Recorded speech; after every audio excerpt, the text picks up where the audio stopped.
우리 성도님들과 제가 함께 1절에서 8절까지 한 목소리로 하나님 말씀 봉독하도록 하겠습니다. 시작.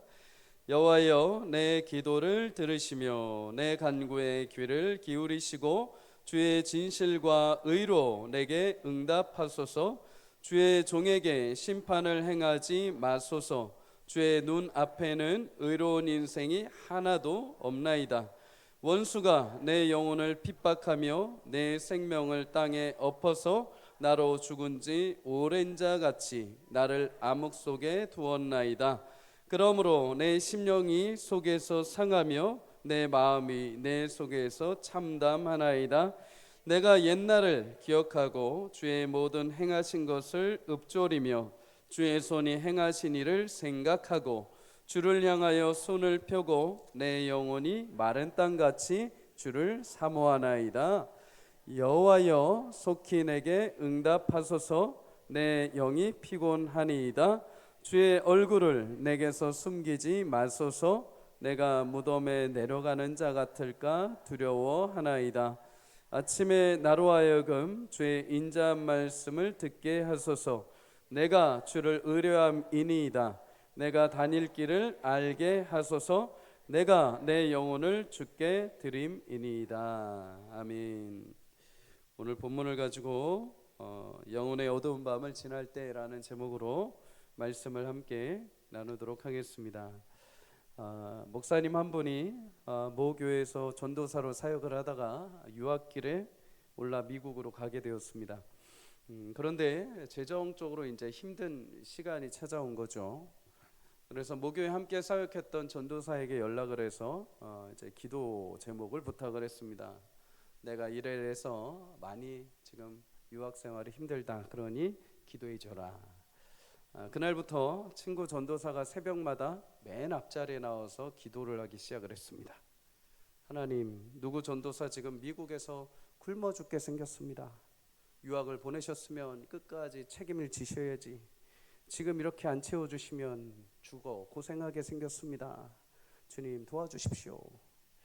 그렇게 기도를 새벽마다 하는데 하나님이 들으셨는지, 새벽 예배 나오시는 장로님이 들으셨는지, 일주일 뒤에 장로님 한 분이 찾아오셔서 그 기도하는 전도사님께 물었다고 합니다. 전도사님, 얼마가 필요합니까? 미국에서 지금 얼마가 필요하면 됩니까? 그렇게 해서 장로님이 후원하셔서 유학 생활을 이어갔다고 합니다. 여러분, 간절한 기도 제목이 있으신 분들 새벽마다 장로님들 옆자리에서 기도하시기를 바랍니다. 놀라운 응답이 있을 줄 믿습니다. 물론 친구 전사님의 기도를 하나님이 들으시고 장로님을 통해서 응답하신 것이죠. 이 간증을 들으면서 두 가지 말씀이 떠올랐습니다. 누가복음 18장에 예수님은 기도하고 낙심치 않게 하시기 위해서 비유로 불의한 재판장에 대해서 이야기를 해주셨습니다. 어느 날 한 과부가 불의한 재판장을 찾아오죠. 그리고 원수에 대한 원한을 풀어달라고 요청을 합니다. 그런데 이 불의한 재판장이 요청을 들어주지를 않습니다. 그러나 과부는 당시에 힘이 없고 의지할 곳이 없다 보니 유일하게 할 수 있는 것은 끝까지 재판장을 붙드는 것밖에 없습니다. 몇 날 며칠이고 계속해서 재판장을 붙들고 요청을 했을 때 그 불의한 재판장이 놀랍게도 마음을 바꿉니다. 누가복음 18장 5절에 이 과부가 나를 번거롭게 하니 내가 그 원한을 풀어주리라. 그러지 않으면 계속해서 와서 나를 괴롭게 하리라. 지속적으로 찾아오는 과부의 요청을 불의한 재판장이 들어줍니다. 그러면서 예수님이 말씀을 하시죠. 누가복음 18장 7절을 함께 읽습니다. 시작. 하물며 하나님께서 그 밤낮 부르짖는 택하신 자들의 원한을 풀어주지 아니하시겠느냐? 그들에게 오래 참으시겠느냐? 아멘. 불의한 재판장도 자신의 재판장이란 직무라는 의미 그 하나 때문에 과부의 원통함을 들어주었음에도 하물며 하나님께서 밤낮 부르짖는 자녀들의 기도를 들어주시지 않겠느냐? 사랑하는 여러분, 하나님은 자녀들의 기도를 들으시고 응답하는 분이신 줄 믿습니다. 또 한 가지 떠오른 말씀은 잠언 18장 21절입니다. 이렇게 말합니다. 죽고 사는 것이 혀의 힘에 달렸나니 혀를 쓰기 좋아하는 자의 혀의 열매를 먹으리라. 아멘. 힘든 순간이 올 때마다 우리는 말할 때 내 감정과 현실에 따라서 말을 할 때가 있습니다. 아유, 힘들어 죽겠다. 저거는 안 될 것 같아 하면서 우리 현실을 내 입술로 고백을 해버릴 때가 있죠. 그런데 성경은 죽고 사는 것이 현실에 있는 것이 아니라 혀에 있다고 말합니다. 내가 말한 대로 내가 말을 그렇게 해버리면 내 삶이 그렇게 되고 내 행동이 그렇게 따라간다는 것이죠.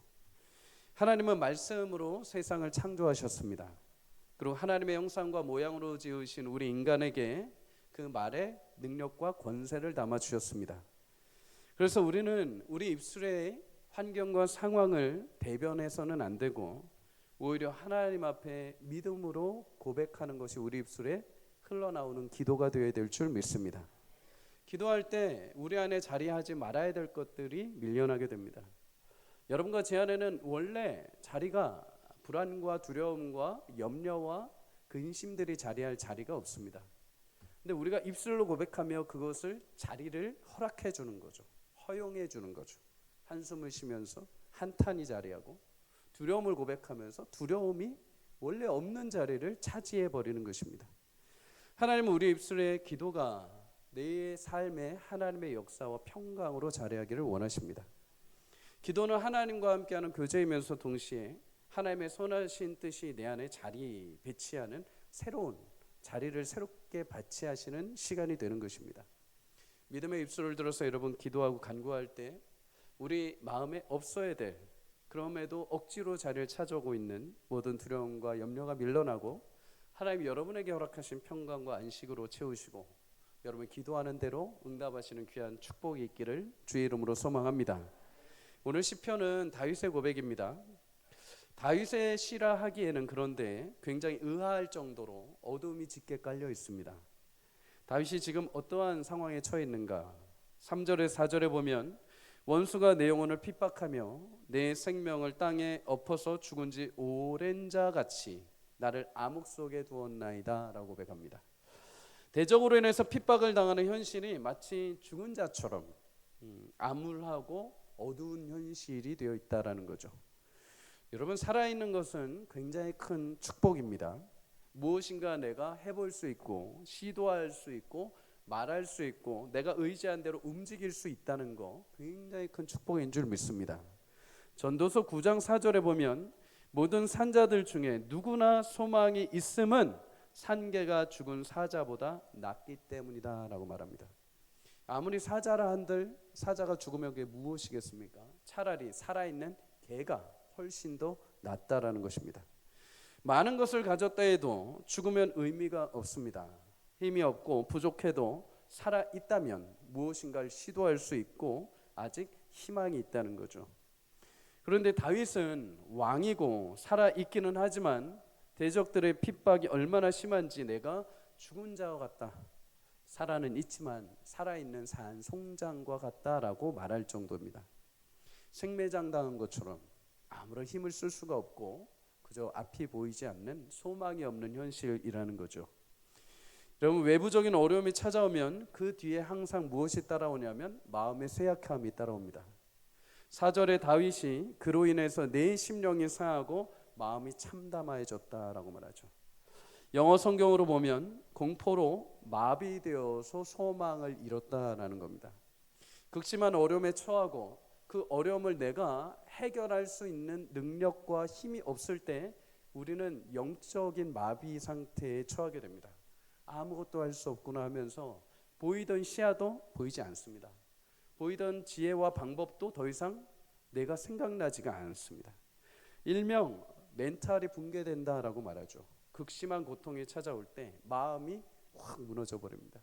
그래서 길을 찾지 않습니다. 그냥 주저앉아 버리는 거죠. 여러분, 탄탄대로의 인생을 살았을 것 같은 다윗도 핍박이 있고 심지어 마음이 죽은 자와 같이 무너졌다라는 이 고백이 우리에게는 굉장히 신선한 충격으로 다가옵니다.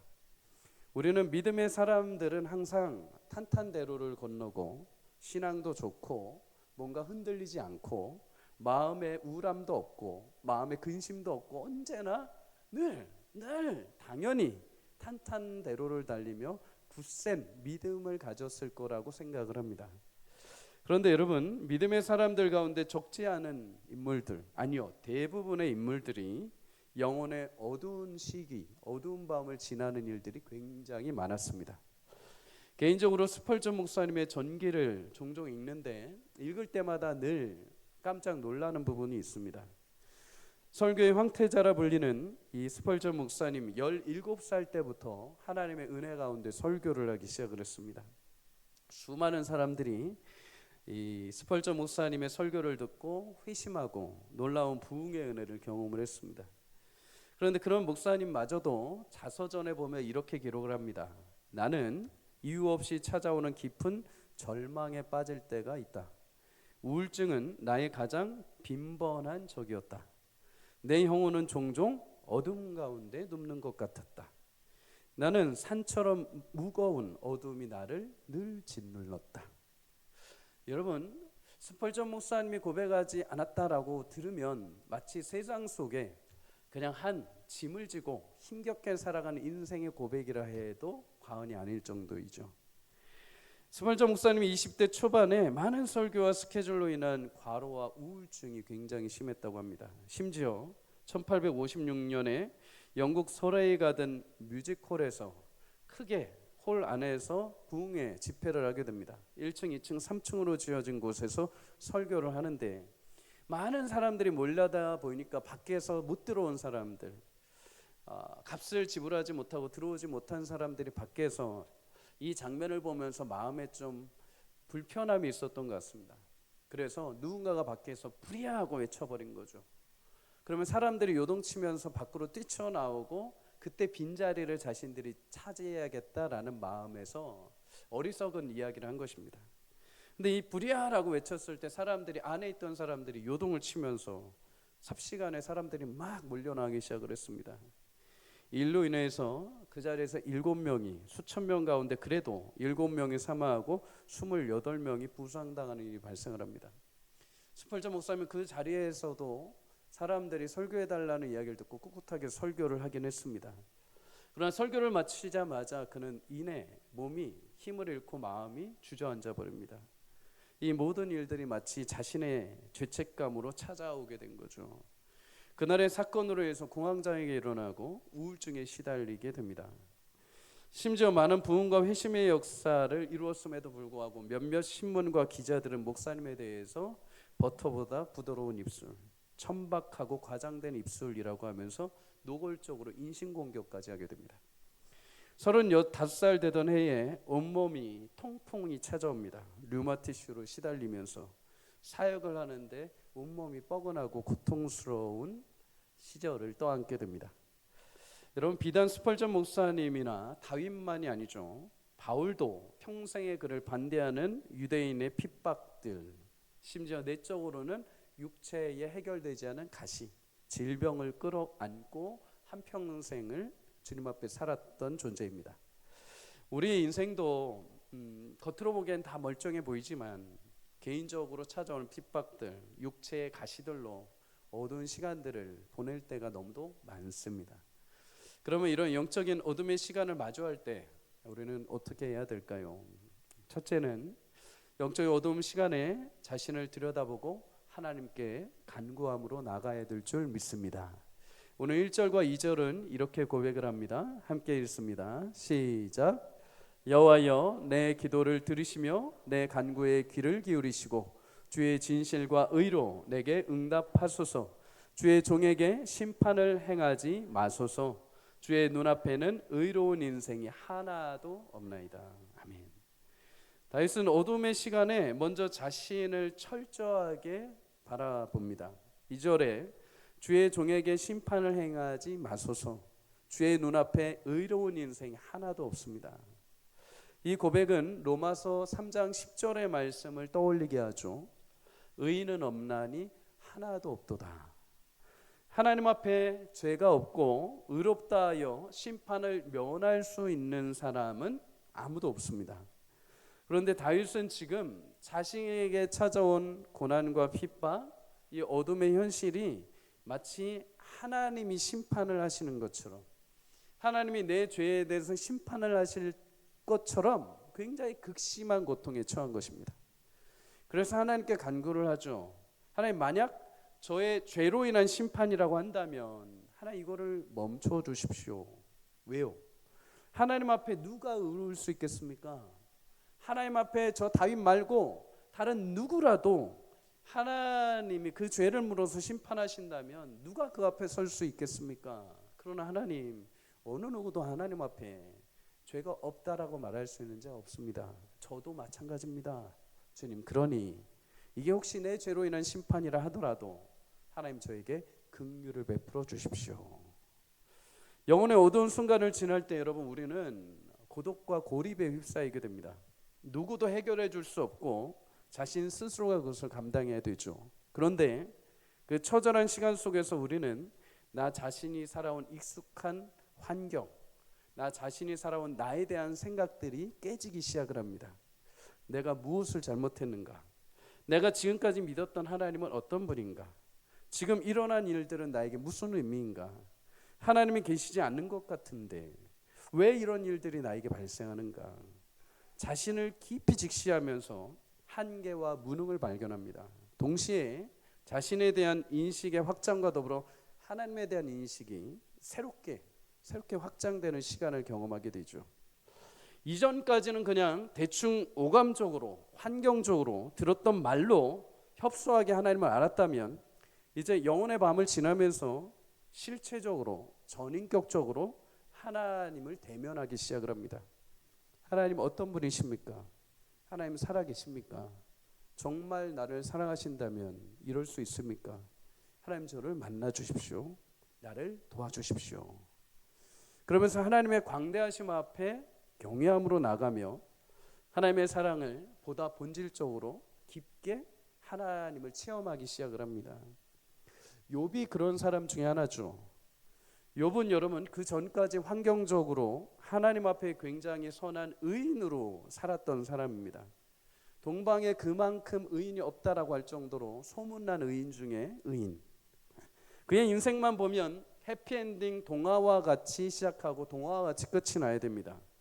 하나님 앞에 착하게 살았고 성실하게 살았고 신앙을 지켰고 잘 먹고 잘 살았다라고 내용이 끝나야 됩니다. 그럼 하나님은 그보다 더 깊고 넓은 만남을 그에게 준비해 주셨습니다. 그의 인생의 고난을 통해 어두운 밤을 지나게 하셨죠. 모든 자식들이 죽고 모았던 물질들이 하루아침에 다 사라지고 존경과 사랑을 잃어버리고 질병으로 고통을 받기 시작을 합니다. 처음에는 이해가 되지 않습니다. 왜? 내가 무엇을 잘못했기에 내가 물질로 그렇게 많은 사람들을 도와주었는데 하나님 앞에 매일 아침마다 빠지지 않고 그렇게 예배를 드렸는데 신앙의 덕목을 지키며 그렇게 살아왔는데 왜 이런 일을 하나님이 나에게 주시는지 나는 도대체 이해할 수가 없다. 그런데 욥기 38장 후반에 가면 그런 욥에게 하나님이 이제 찾아오십니다. 그리고 그의 영적인 시야를 넓혀주시죠. 그런데 38장 1절에 보면 하나님이 폭풍우 가운데 욥에게 말씀하셨다라고 합니다. 폭풍우 가운데 찾아오신 거죠. 평화롭고 한가한 푸른 잔디밭이 아니라 거칠고 거센 바람이 불고 온몸을 가눌 수 없을 정도의 폭풍우 속에서 하나님이 욥을 찾아오십니다. 왜 폭풍우 가운데 찾아오셨을까요? 우리가 하나님 하면 따스한 햇살이 비치고 잔디밭이 있고 어떤 안정적인 평화로운 집에서 하나님이 만나 주셔야 되지 않겠습니까? 그런데 폭풍우 속에 거칠고 바람이 불고 비가 내리고 감당할 수 없는 바람 속에 하나님이 찾아오셨다고 말합니다. 하나님은 내가 생각하고 아는 것 이상으로 더 넓고 깊고 높으신 분이십니다. 내가 예측할 수 없는 영광으로 인생을 섭리하고 인도하시는 분이라는 것을 폭풍 가운데 드러내시며 알려주신 거죠. 모든 것을 날려버릴 것 같은 거대한 폭풍우 속에서조차도 하나님은 만나주실 수 있는 위대한 분이라는 것입니다. 그렇게 폭풍우 속에서 하나님과 마주하며 욥은 그가 가졌던 하나님에 대한 편협했던 생각, 고립되어 있던 자신의 신앙을 깨쳐나오기 시작을 합니다. 하나님은 그에게 물으시죠. 욥에게, 욥아, 너 바다의 물고기를 누가 지었는지 아냐? 홍수의 길을 누가 내는지 아느냐? 눈이 어떻게 내리며 바다는 어떻게 모여 있으며 번개와 우레는 어떻게 내리고 하늘의 궤도는 누가 정했으며 짐승의 태어남과 움직임들을 누가 예비하고 계획했는지 아느냐?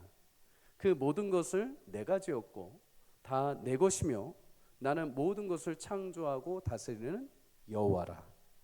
나는 작은 것마저도 세세하게 돌보고 역사하고 진실과 의로 다스리는 여호와라.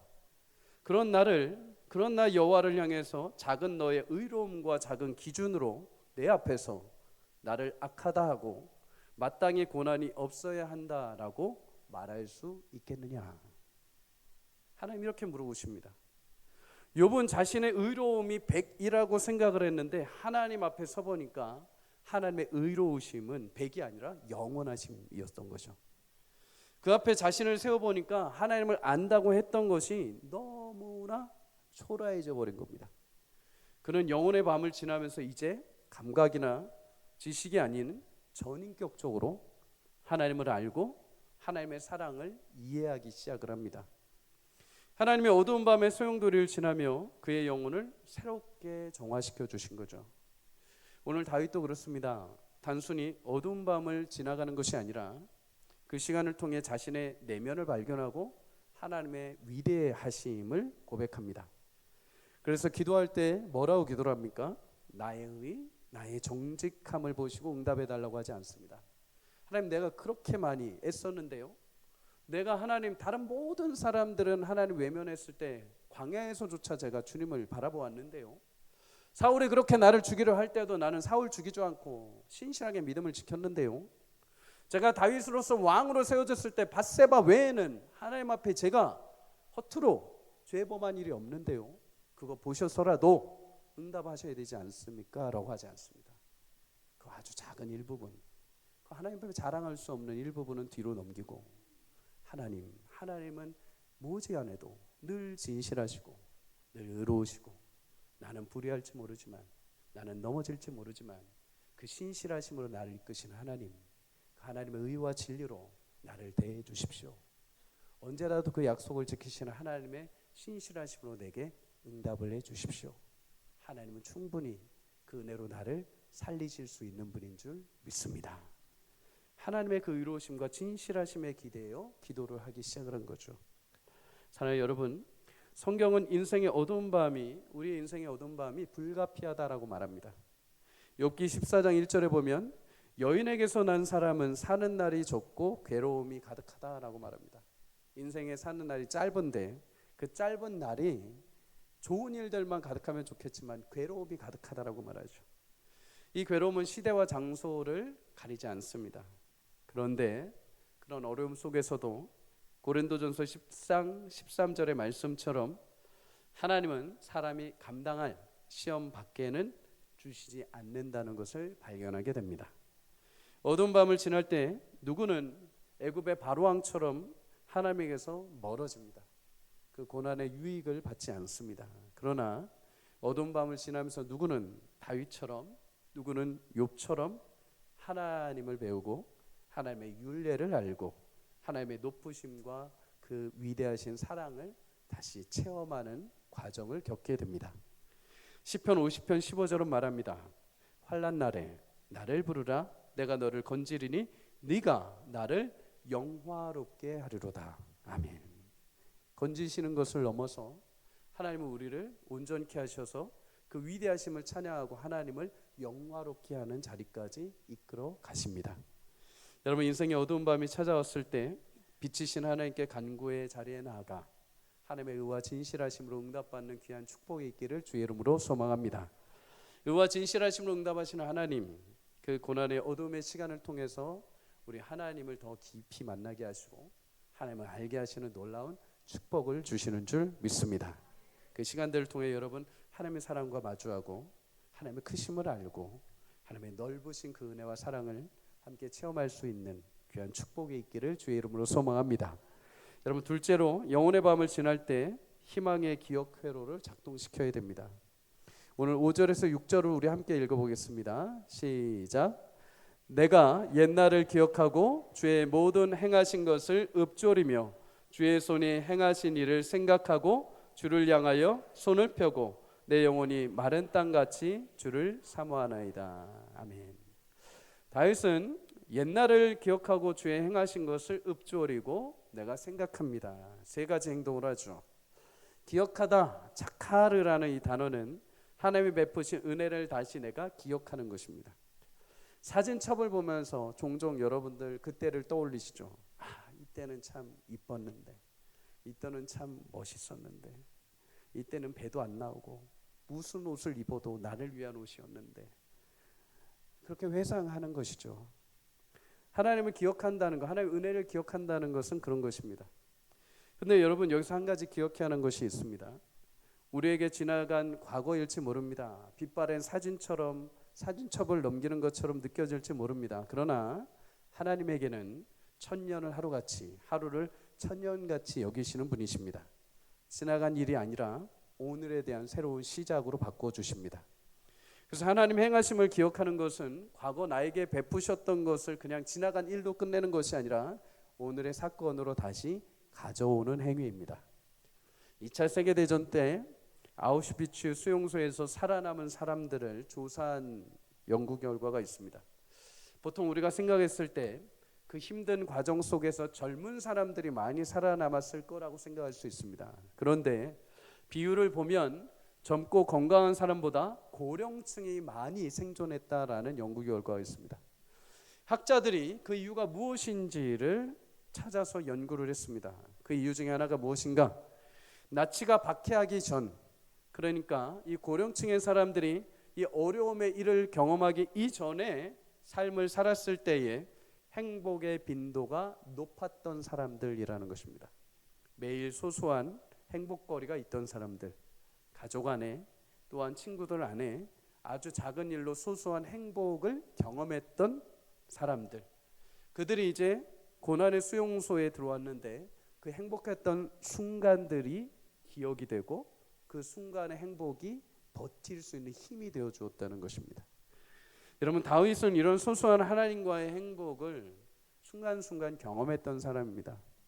들판에서 홀로 하나님 앞에 찬양하고 예배하며 주님을 만났던 행복의 시간들, 짐승이 공격을 해왔을 때, 양을 물어갈 때 하나님께 기도하고 지팡이와 막대기로 뒤쫓아가서 짐승을 치고 양을 구했던 기억들, 아버지의 명령을 따라서 양을 치고 있을 때 하나님이 사무엘을 통해 부르셔서 그의 머리에 기름을 부으시고 이스라엘 왕이 되는 비전을 주셨던 순간들, 이스라엘과 하나님을 모욕하는 골리앗 앞에 주의 이름을 붙들고 나아가서 그를 쓰러뜨리는 승리의 환희의 기억들, 전쟁을 할 때마다 하나님 앞서 행하시면서 대적을 치시고 영광스러운 승리를 주셨던 기억들, 그런 기억들과 하나님에 대한 은혜가 인생의 어두운 시간을 보내는 다윗의 현실을 버틸 수 있고 일어날 수 있는 힘을 주셨던 것입니다.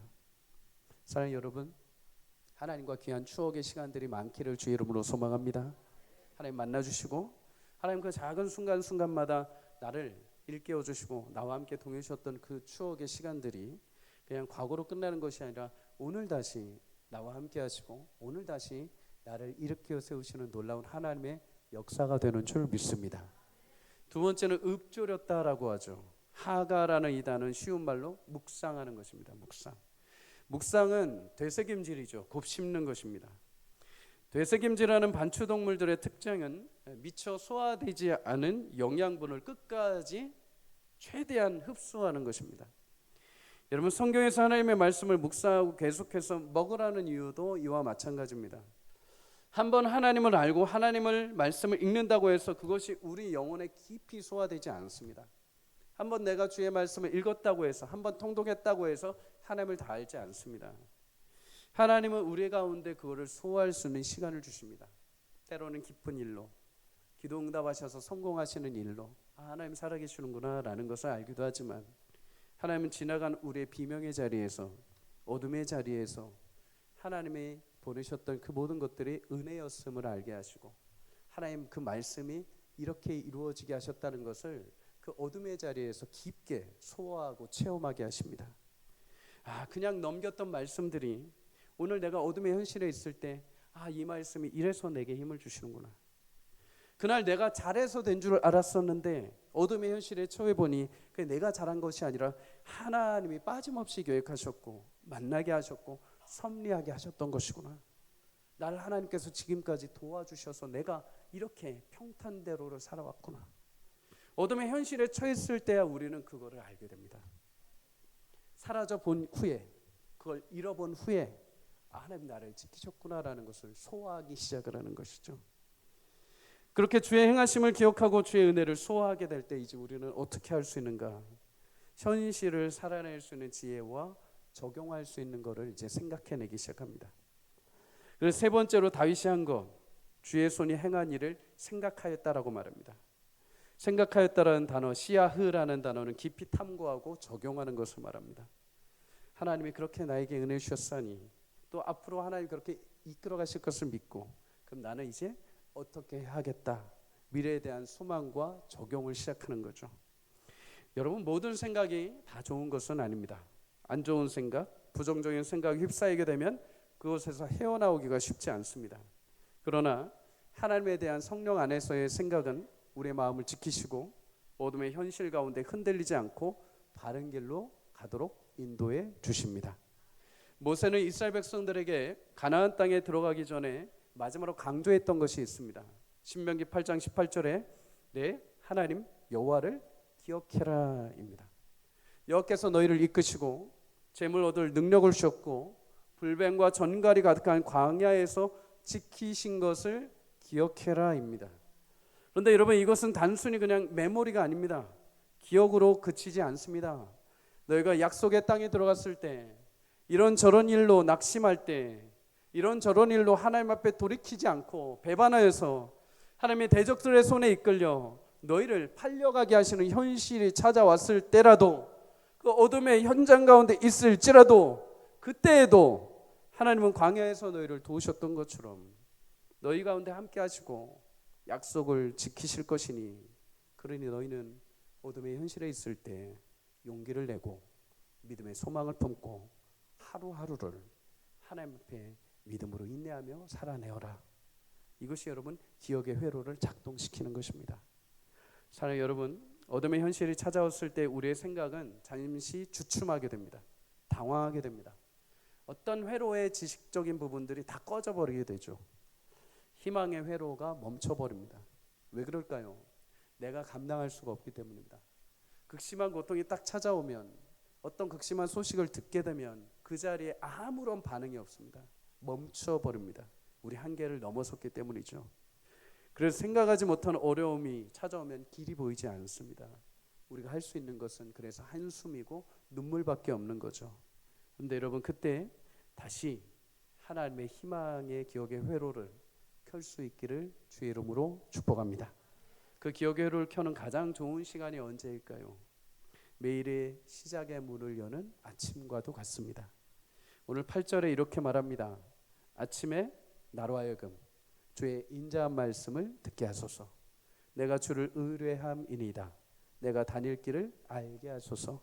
내가 내 영혼을 주께 드림이니이다. 다윗이 구한 것은 환경의 변화가 아니라 말씀의 아침입니다. 주의 인자한 말씀을 듣게 해달라고 고백을 하죠. 세상은 수많은 두려움의 소리들이 넘쳐나고 너는 안 돼, 이제 끝났어, 이제 포기해, 네가 뭐라고 수많은 말이 들린다 하더라도 하나님의 그 인자하신 말씀이 나에게 오신다면 그날은 새로운 어둠의 여명을 비추는 아침과도 같을 것입니다. 여러분 영어 성경으로 보면 이 인자한 말씀은 unfailing love입니다. 변함없는 사랑의 말씀. 예수님도 인생의 중요한 시간이 있었는데 어쩌면 십자가에서 죽으시고 무덤에 들어가시는 3일의 시간이 필요하셨습니다. 하나님의 영광을 위해 인류의 구원을 위해 반드시 이 무덤, 어둠이라는 시간이 반드시 필요했습니다. 물론 여러분 겉으로 보면은 예수님이 죽으시고 그 시체가 묻히는 어둠에 묻혀버릴 수밖에 없는 것처럼 보일 수 있습니다. 근데 하나님의 시각으로 보면 여러분, 죽어서 힘이 없어서 어둠에 묻힌 것이 아니라 하나님이 우리에게 부활의 승리를 주시기 위해 예수님을 무덤 가운데 3일 동안 심어 놓으신 것입니다. 심어 놓으시고 3일이 지나서 그 씨앗이 죽고 자라서 열매가 되어 부활의 첫 열매가 되어 주셨습니다. 하나님이 예수님을 무덤의 어둠 속에서 부활의 열매가 되게 하신 것처럼 우리도 지금은 무덤과 같은 현실을 살아가는 분들이 계신다 하더라도 하나님 그 자리에 심으셔서 마침내 거기에서 부활의 소망이 아름다운 싹이 돋게 하시고 아름다운 소망의 열매를 맺게 하실 줄 믿습니다. 스펄전 목사님이 하염없이 어둠의 바닥을 치며 가혹한 비난과 우울한 시간을 보낼 때 어느 아침에 문득 벽을 딱 이렇게 바라보았습니다. 그에게는 수잔나라는 그냥 믿음의 동역자 아내가 있었습니다. 아내 수잔나가 필사에서 벽에 놓은 성경 구절이 딱 눈에 들어온 거죠.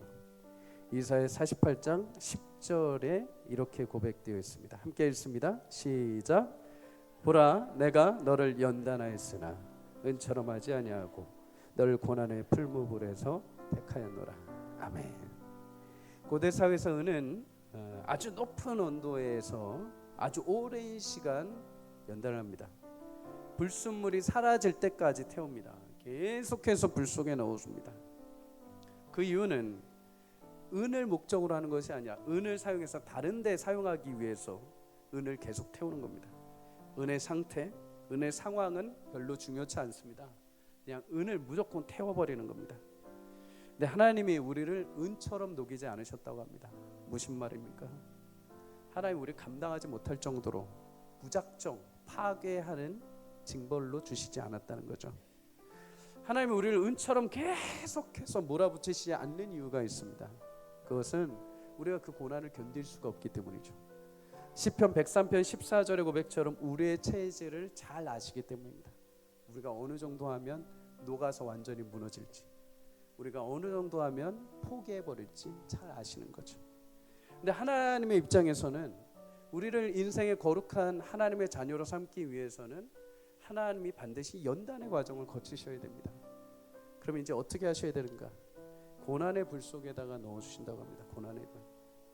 여러분, 하나님의 그 은을 타는 불 속이 아니라 하나님의 고난의 시련, 우리를 연단하시고 하나님의 거룩한 자녀로 택하시기 위해서 하나님이 직접 연단자가 되셔서 넣었다가 뺐다가 넣었다가 뺐다가 그에게 사용하실 만한 목적이 되는 것이 아니라 그 자체, 고난받는 금과 같은 우리 자체를 보시면서 우리 삶의 어려움과 아픔과 통증을 통해서 우리의 모든 불신앙과 우리의 모든 불의함들을 제하시고 하나님 보시기에 가장 합당한 아름다운 정금과 같은 온전한 주의 자녀로 만들어 가시는 줄 믿습니다. 힘들고 어려운 어둠의 시간을 보내시는 분들이 계십니까? 그래서 예수 안에서는 모든 것이 합력하여 선을 이루시는 줄 믿습니다. 하나님 그곳에 우리를 심으신 것입니다. 버려두신 것이 아니라 심으시고 마침내 자라게 하실 것입니다. 반드시 일어나게 하실 것입니다. 매일 아침마다 약속으로 찾아오시는 하나님의 말씀을 붙드시기를 축복합니다. 24시간이라는 이 태양은 한 바퀴 돌아야 아침이 찾아옵니다. 그러나 우리의 아침은 하나님의 말씀을 붙들 때 그날이 곧 나 새로운 아침을 맞이하게 될 줄 믿습니다. 여러분에게 생명의 빛으로 찾아오신 하나님, 과거에도 미래에도 오늘도 동일하게 그 진리의 말씀과 의로 이끌어 가실 것을 믿으며 물론 영혼의 밤을 지나는 여러분들 주의 말씀을 붙들 때 희망찬 새 아침을 맞이하는 귀한 축복이 있기를 주의 이름으로 소망합니다. 한 주간 하나님을 새롭게 주시는 아침을 맞이하며 기쁨의 거룩한 영화로움을 찬양하는 저와 여러분의 삶이 되시기를 주의 이름으로 간절히 축복합니다.